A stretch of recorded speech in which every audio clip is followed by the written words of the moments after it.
One of the issues that have driven the government to introduce a new public management approach in the public sector is lack of transparency. This issue is crucial since it is related to the performance management to hold staff accountable. For example, after Dr. Mahathir took over as the Prime Minister in 1981, a major financial scandal involving RM2 billion has exposed the massive corruption and mismanagement and clear lack of transparency and accountability within the government. The crisis has exposed the imperfection of the public management and an apparent lack of transparency and openness in governmental operation. Not only that, the other issue that have driven the government to introduce new public management is due to the problematic performance of the public agencies. This is defined as the output that cannot meet the needs of customers or services that are less than satisfactory can be caused by an inefficient procedural system. Therefore, this output system related to procedures must be dynamic and flexible so that it is easy to implement and can be directed to the achievement of the organization's mission.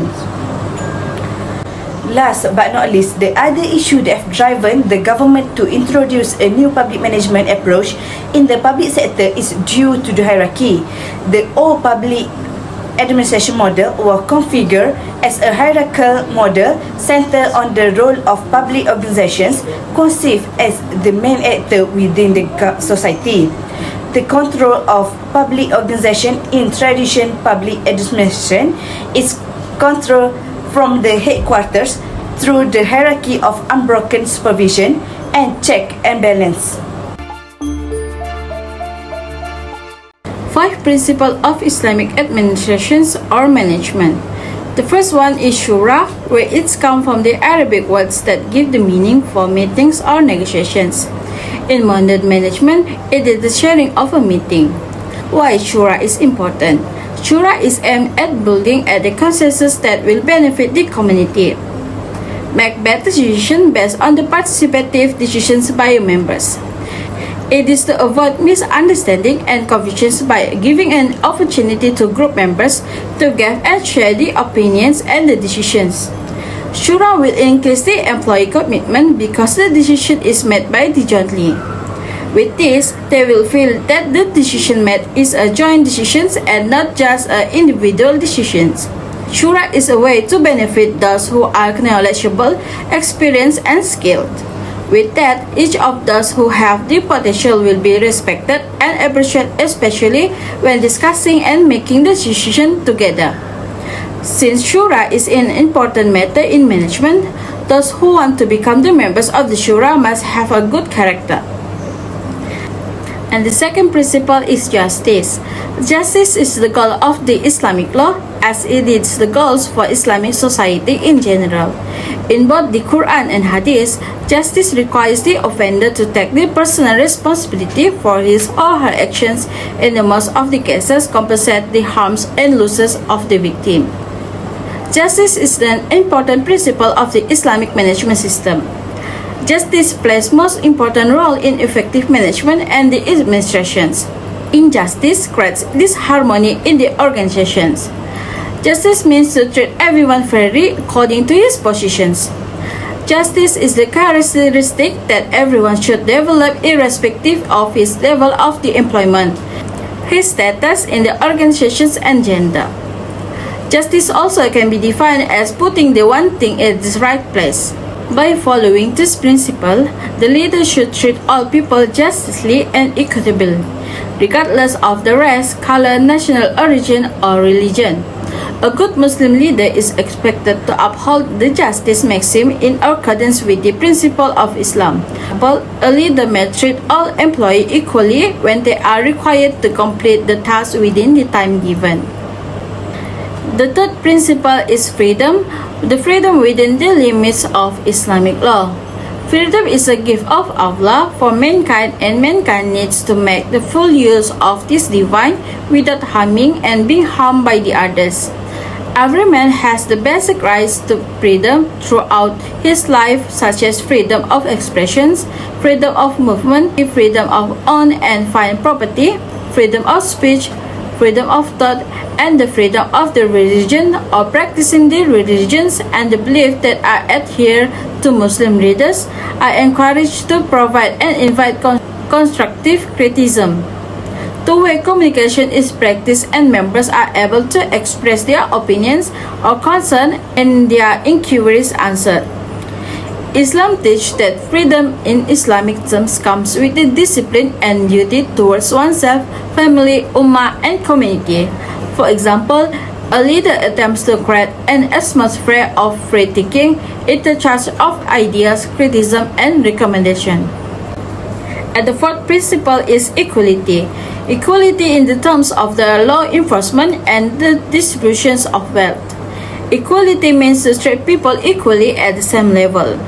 Equality is an important and significant principle of effective Islamic management. Effective management does not give fruitful results if there prevail inequality in organizations. Islam stresses on the equal and impartial treatment of the employees. Islam does not permit management to treat employees arbitrarily. Islam also prohibits practice of discrimination among the employees. Last but not least, the rights of every citizen to prosecute leader who deviated from Islamic guidance. It is an organizational principle that involves information and the main principle of human as the head of Allah. All activities of an individual and all activities in the organizations must be adherent to the concept of the devotions to Allah. This concept means that a Muslim should obey the orders of Allah and stay away from all his prohibitions. Believing in the oneness of Allah is the foundation of Muslim devotions to his Lord. The fourth structure of Malaysia government based on the Webster model. The first one is YDPA. Article 181 Clause 1 of the Federal Constitution guarantees the sovereignty and the power of the King. The Constitution has allocated several powers to the Yang Pertuan Agong. Among them is that His Majesty is empowered to preserve the special positions of the Malays and Bumiputras of the state Sabah and Sarawak and the safeguard of the interests of the legitimate interests of the other races. His Majesty also acts as the head of the Islam for his own country. In addition, the Yang Pertuan Agong has important roles in the government, including to appoint a Prime Minister, postponing the dissolutions of the Parliament, requesting that a Council of the King meeting to be held for the purpose of discussing for the privilege, positions, glory, and the greatness of the King. Other than that, the Constitution gives the executive power of the federal government in the administrations of the King to exercise. However, with a few exemptions, YDPA is bound to exercise this power on the advice of the Cabinet or a minister acting under the general authority of the Cabinet. Therefore, in practice, most of the day-to-day work of the administration is actually done by the Cabinet. Under the Webster system, the Yang di-Pertuan Agong is expected to appoint a Prime Minister who has the confidence of the majority of the elected House of Representatives. If the Prime Minister is unacceptable to the mass, he can be forced down by the vote of no confidence. And the second is separation of power. At the heart of the Western system model is the concept of that power is separate under the Article 1 to 7 of the Federal Constitution of Malaysia between the three branches of the government. It is by creating a system of check and balance, where the three branches, which is the legislature, it is the parliament which is responsible to make the law. And the second is the executive. It is related to the governor, prime minister, premier minister, and the department and the agency, which are responsible for implementing the laws. And the last one is the judiciary, which it is the courts which interpret and apply the law. In government of Malaysia, when is the system model of parliamentary democracy, the separation is not total because the executive is drawn from the accountable of the legislature. The Conference of Rulers, also Council of Rulers or Durbar in Malaysia, is a council comprising the 9 rulers of the Malay states and the governors or yang di-Pertuan Negeri of the other 4 states. It was officially established by Article 38 of the Constitution of Malaysia and is the only such institution in the world according to the Malaysian National Library. Unlike the absolute monarchy in Brunei or Arabia, the constitutional monarchy in Malaysia is modeled on the British Westminster system, albeit with many local modifications. First, the unique institutions of the Conference of Rulers is conferred with significant powers to deliberate on issues of principle and policy that will be outside the powers of the British monarch. Second, the federal monarchy is elective and the king can be dismissed by his brother rulers. The last structure of Malaysian government based on Westminster system is Auditor General. The Auditor General is an official of Parliament. His mandate and responsibilities are set out in the Public Audit Act 2001. The Auditor General is independent of executive government and Parliament in discharging the functions of the statutory office, but is answerable to Parliament for his stewardship of the public resources entrusted to him. Parliament seeks independent assurance that public sector organizations are operating and accounting for their performance in accordance with Parliament's intentions. There is also a need for independent assurance of local government. Local authorities are accountable to the public for the activities they fund through locally raised revenue. As an official of Parliament, the Auditor General provides this independent assurance to both Parliament and the public. So I will present the question of Chapter 4 about the differences between public management and public governance. Before we start a comparison, it is essential that we are clear about what is being compared. That is not the practice of everyday life, since we already mentioned that practitioners freely shop between ideas from NPM and governance. We are comparing the basic ideas from both perspectives as they originate in the literature. We also use a slightly restricted definition of governance as modes of horizontal steering that are affected by networks of actors. So the first one is the new public management, which is striving for internal efficiency.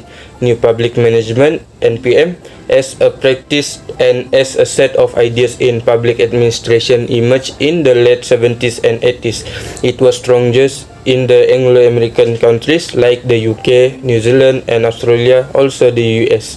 The NPM solution consists of a number of elements. Central is the notion that when policy making is separated from execution, uncertainties are made more manageable. Next, following the ideas of Rhodes 1996 and 2012, we shall focus on the meaning of governance as networks.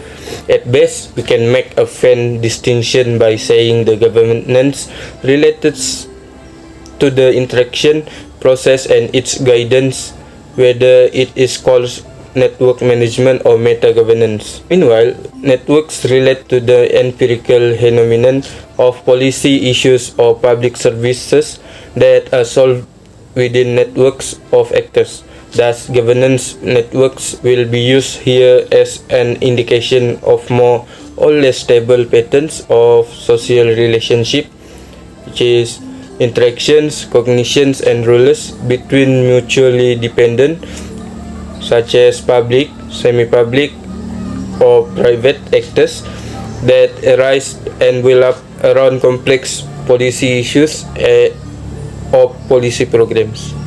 Thank you. First of all, administrative reform can basically be defined as an effort to change the administrative system in the public sector for the better with the aim of improving the structure, operation, or quality of the organization's workforce.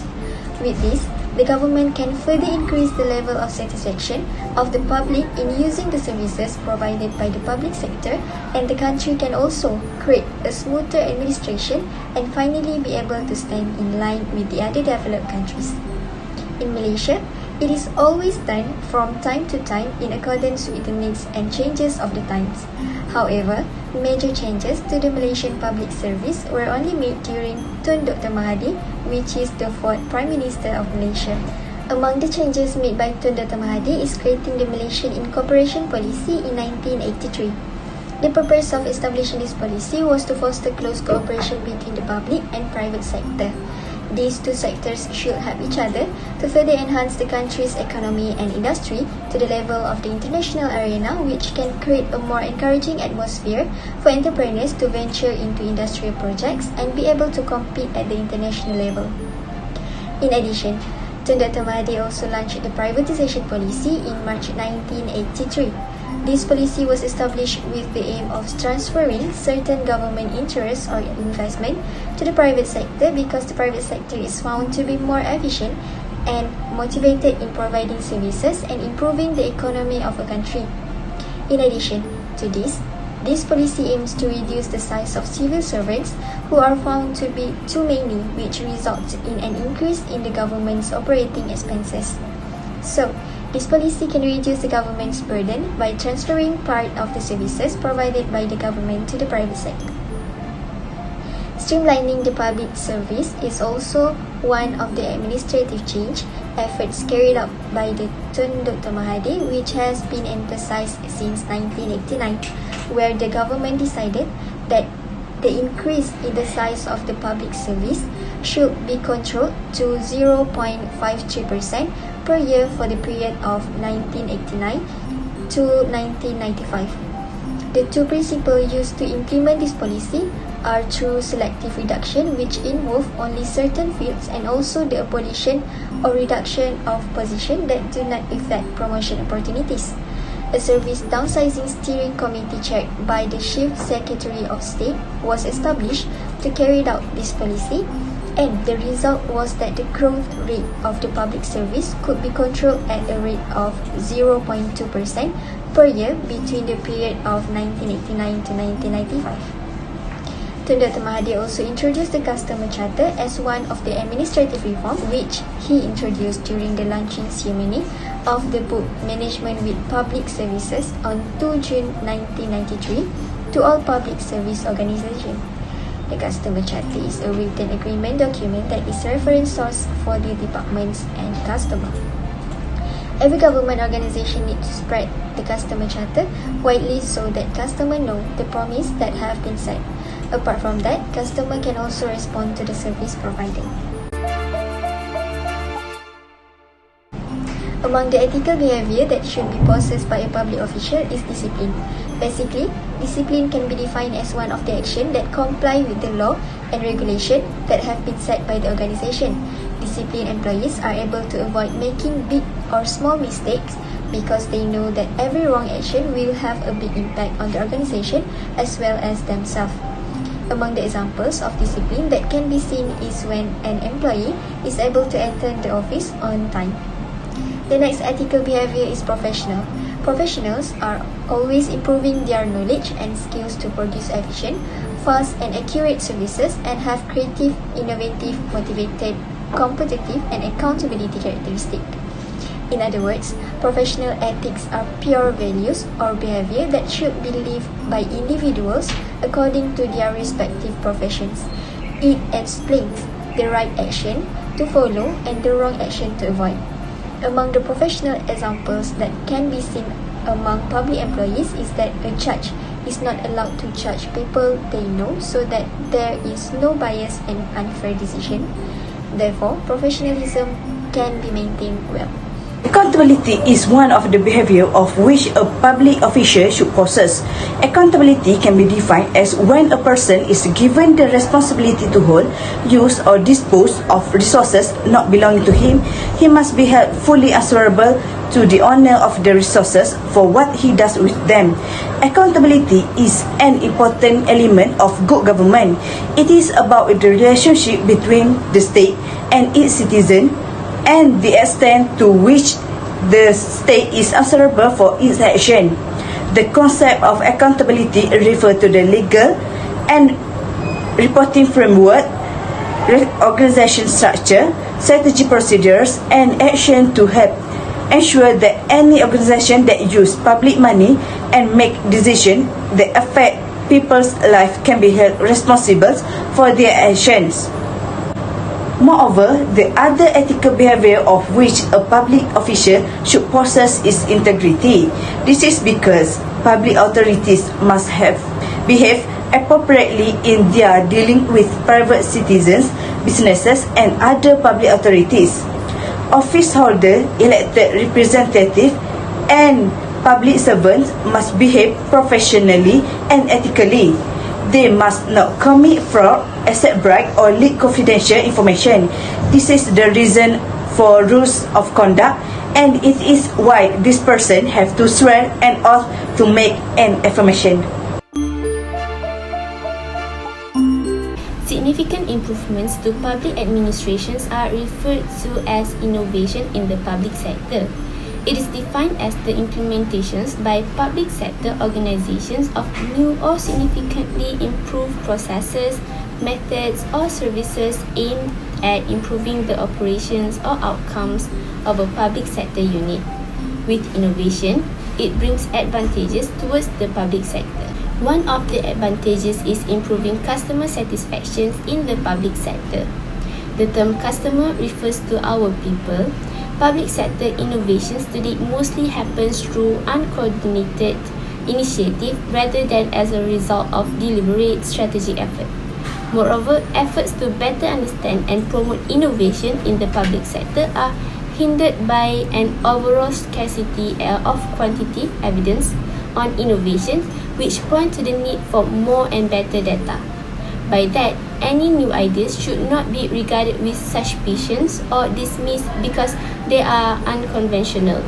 For instance, to make Malaysia's public service a global benchmark of excellence, the culture of thinking outside the box must become the norm rather than the exceptions. Only then will a dynamic yet energetic and competitive work environment emerge.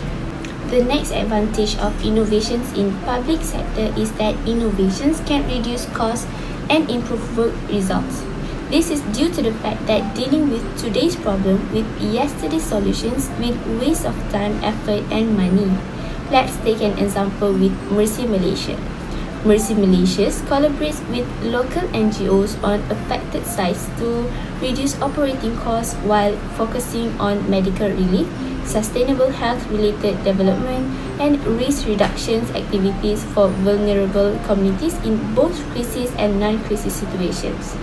Hence, to effectively meet the needs of a new society, government public sector innovations and organization research are required. Moreover, innovations reduce risk across multiple organizations by handling citizens' essential life requirements in the most strategic ways possible. This can result in a force that changes the way work is done, making it easier and saving time. Thus, risk management approaches and tools in innovation may aid in early course corrections, avoiding failures, and mitigating potential negative consequences such as unanticipated costs. Co-creations, prototyping, and pilots have been used as tools to identify policy flaws and develop corrective and more targeted solutions through limited testing of an innovations and early user involvement. For instance, the National Science, Technology and Innovation Policy outlines the strategy for transforming Malaysia into a more competitive and efficient country by establishing a strong STI foundation. This policy is based on the successes, challenges, and lessons learned from previous policy implementation. Last but not least, the advantage of innovations in the public sector is ensuring the government keeps up with current changes. This is because traditional approaches to solving deeply complex problems like climate change or homelessness are ineffective. Beyond incremental improvements, responses are now required. Hence, government innovation is required to keep up with the pace of change and especially to stay ahead of it. It can be seen that innovations provide a way to be more responsive to change and to respond to the future rather than the past. To conclude, government public sector's innovations has tremendous impact on people's quality of life, which we all desire. However, the people do not just sit back and watch the public sector innovate. Instead, try to be an effective part of the change that they want to see in the world.